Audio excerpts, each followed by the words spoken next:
નમસ્કાર મિત્રો, ration card ધારકો આ જાણી લો 5 સૌથી મોટી માહિતી આવી ગઈ, એટલે કે 5 સૌથી મોટી અપડેટ રેશન કાર્ડને લઈને જે અપડેટ આવી ચૂકી છે. જે રેશન કાર્ડ ધારકો છે અને જે લોકો પાસે રેશન કાર્ડ નથી એ લોકોએ પણ ખાસ જાણી લેવી જોઈએ. તો આજના વિડીયોમાં આપણે એ રેશન કાર્ડને રિલેટેડ 5 અપડેટ જોવાના છીએ. તો વિડીયો છેલ્લે સુધી જોવો અને જો તમે અમારી આ ચેનલ પર નવા હોય તો ચેનલને જરૂરથી સબસ્ક્રાઇબ કરી નાખજો, જેથી કરીને તમને અવનવી અપડેટ્સ મળતી રહે.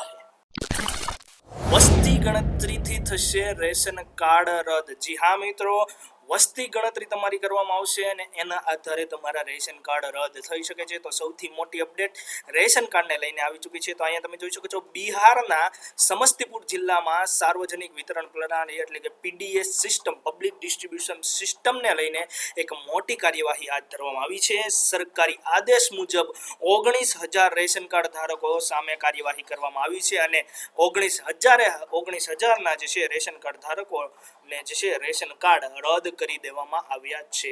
વિભાગ દ્વારા પાત્રતાની ચકાસણી ભૌતિક એટલે કે લોકોના ઘરે રૂબરૂ જઈને જે છે પણ કરવામાં આવી છે. અને આ ચકાસણીમાં મુખ્ય પહેલું એટલે કે મુખ્ય બાબત સામાજિક આર્થિક જાતિ વસ્તી ગણતરીનો ડેટા એટલે કે વસ્તી ગણતરીના આધારે મળેલ ડેટા પરથી રૂબરૂ ચકાસણી કરવામાં આવી, જેમાં પાકા મકાન, આવક, 4 વ્હીલ ગાડી, વધુ જમીન હોવી, જે રેશન કાર્ડ માટે પાત્ર ન હોય તેવા કાર્ડ ધારકોના કાર્ડ રદ કરવામાં આવ્યા. આ ચકાસણીનો મુખ્ય બાબત હતો, મુખ્ય પહેલું કયા ડેટાના આધારે ચકાસણી કરવામાં આવી હતી એની મિત્રો વાત કરીએ. ખાસ આવનાર સમયની અંદર ગુજરાતની અંદર પણ આ પ્રકારની જે છે વેરિફિકેશન કરવામાં આવી શકે છે અથવા તો ચકાસણી કરવામાં આવી શકે છે. તો એ જે છે વસ્તી ગણતરીનો જે ડેટા હતો એની માહિતી હતી. એ વસ્તી ગણતરીની માહિતીની અંદર લોકોને કેટલી જમીન હોય, પાકું મકાન, કેટલા સભ્યો છે એક પરિવારની અંદર, એ પરિવારની બધી જ ડિટેલ હોય છે વસ્તી ગણતરીમાં. આવક એ લોકોની કેટલી હોય છે, 4 વ્હીલ હોય છે કે નહીં, અથવા તો સુખાકારીના સાધનો હોય છે કે નહીં, જે લોકો ખાસ કરીને અપાત્ર રહેતા હોય છે રેશન કાર્ડ માટે.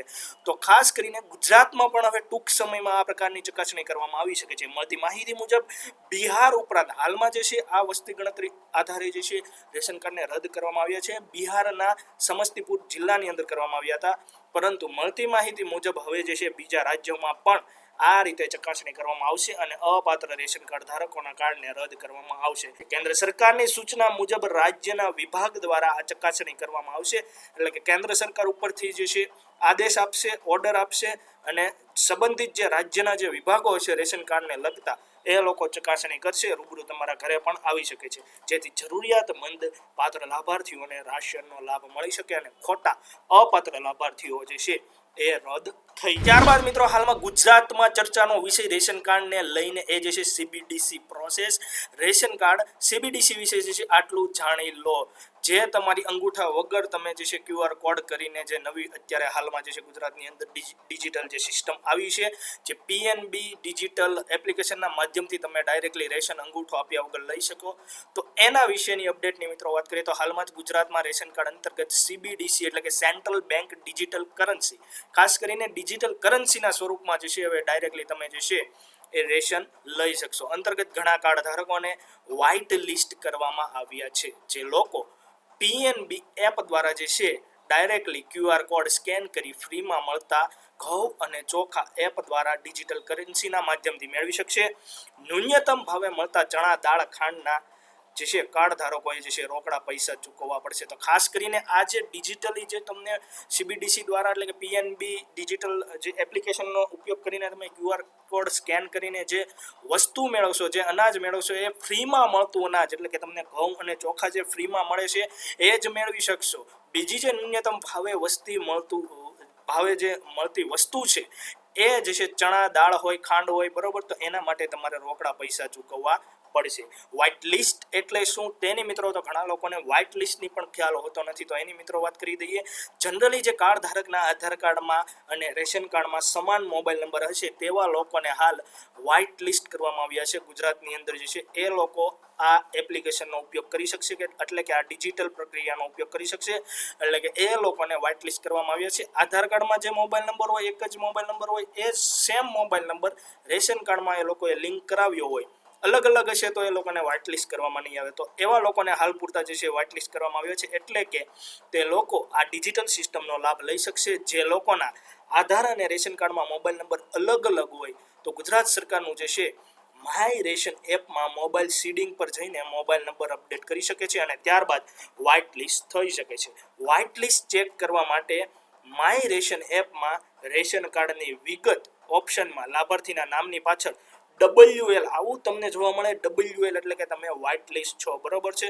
તો ખાસ કરીને ઘણા લોકોને એ પણ ખ્યાલ હોતો નથી કે એ લોકો વ્હાઇટ લિસ્ટેડ છે કે નહીં. તો એ ચેક કરવા માટે ડાયરેક્ટલી માય રેશન નામની તમને એપ્લિકેશન અવેલેબલ જ છે. તમારા મોબાઈલમાં ના હોય તો પ્લે સ્ટોર પર જઈને ગુજરાત સરકારની, બરોબર છે, તો એ ડાઉનલોડ કરી શકો છો અને એના માધ્યમથી તમને જે છે રેશન કાર્ડની વિગત એમાં જે છે ઓપ્શન જોવા મળશે, બરોબર. ગુજરાતીની અંદર સરળ ભાષામાં તમને એપ્લિકેશન અવેલેબલ છે. તો એમાં તમે કાર્ડની વિગત જોશો તો એમાં તમારા નામની પાછળ લાભાર્થીઓના નામ હોય એની પાછળ છે તમને WL તમને જોવા મળે, બરોબર છે. તો તમારું જે છે કાર્ડ વ્હાઇટ લિસ્ટ છે અને તો તમારે ત્યારબાદ જે છે PNB ડિજિટલ નામની જે એપ્લિકેશન ડાઉનલોડ કરવાની રહેશે અને એમાં ઓનબોર્ડિંગ પ્રક્રિયા કરવાની રહેશે. એટલે કે તમારે એમાં રજિસ્ટ્રેશન કરવાનું રહેશે અને રજિસ્ટ્રેશન કર્યા બાદ તમને ડિજિટલ કરન્સી મળશે.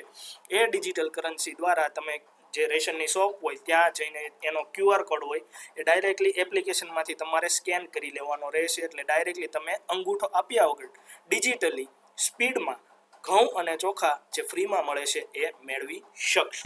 ત્યારબાદ મિત્રો રેશન કાર્ડની અપડેટને લઈને વાત કરીએ તો 30 જુલાઈ સુધી નવું કાર્ડ, જો તમારી પાસે પણ તમારી પાત્રતા મુજબનું રાશન કાર્ડ નથી તો નવું રેશન કાર્ડ બનાવવાની પ્રક્રિયા સરકાર દ્વારા ઝડપી કરવામાં આવી છે. NFS એટલે કે નેશનલ ફૂડ સિક્યુરિટી એક્ટ હેઠળના કાયદા મુજબનું નવું રેશન કાર્ડ બનાવવા સરકારની ઓફિશિયલ વેબસાઇટ સ્માર્ટ PDS પર જઈ અથવા તો ઓફલાઈન મામલતદાર ઓફિસ પર જઈ બનાવી શકાય છે. કેન્દ્ર સરકાર દ્વારા આ નવા કાર્ડ બનાવવા માટેની ડેડલાઇન આપી દેવામાં આવી છે. 30 જુલાઈ 2026 સુધી નવું કાર્ડ બનાવી શકાશે.